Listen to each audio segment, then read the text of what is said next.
Hello citizens, I am Citizen Bob, and today I feel compelled to stand as an extreme defender of one of the best masterpieces of human technology.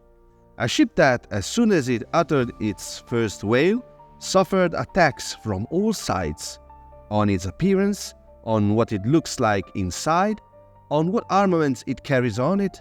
They call it a barefoot with a missing toe, or again, I see one dressed up as an RS Iron for Halloween. In short, a ship that starts off as an underdog, but deserves more.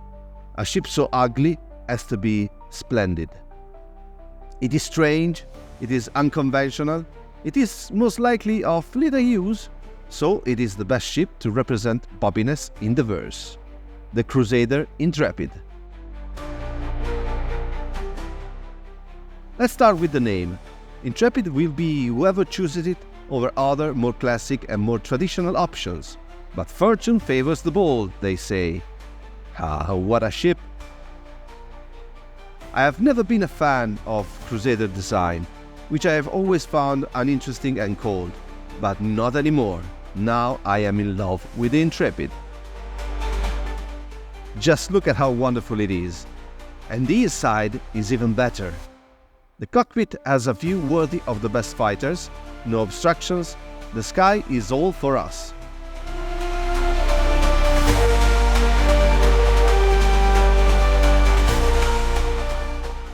The instrumentation is very cool, and look at the detail on the rudder. What a sight! Even the seat mechanism, which I usually hate in Crusader ships, doesn't bother me here. Although I admit the fear of slicing off a foot or a knee every time the seat goes around is quite high given the very tight space. Better to cut my toenails. I defy anyone to say this is a classic Crusader interior. It's all new, all much more interesting. Less rounded shapes, we don't have the typical hobbit doors that are on other ships. A less cold and more textured style, even a little more ruined, but that ruin that's good, that's lived in. Oh, and the engine. Boy, how this little beast purrs. It sounds like a Harley Davidson. The side ramp is outstanding. I've always been a big fan of side ramps that grant more flexibility to the design of the stairs of the ship. This one is very roomy and convenient with no leather constraints and the ability in AVA to get in and out in a big hurry, and it's not a cheap option, isn't it?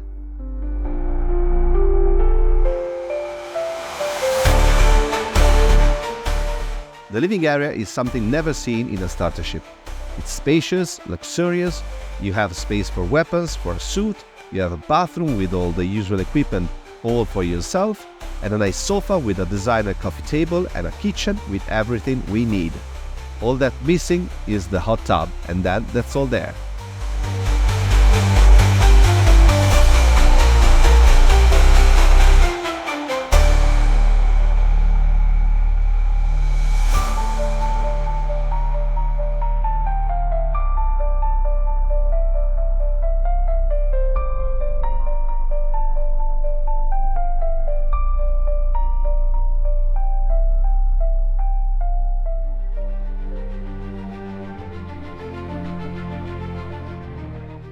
Then there's the cargo area.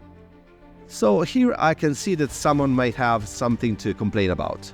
It seems, in fact, way too much space for this area, with the engineer's terminal and two closable, retractable cargo areas.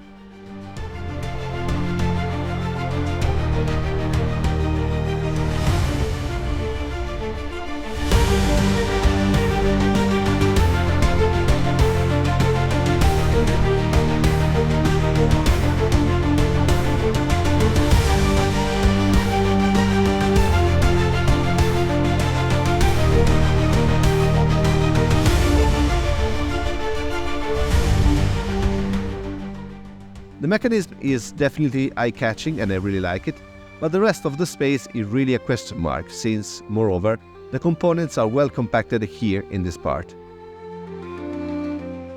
Wasted space, you say? As a Vulture owner, I can tell you that this space can probably triple, if not more, the cargo capacity of this beauty. Here then is where the space comes in handy. Guys, small ship requires short and quick review, just to give you an idea and my opinion.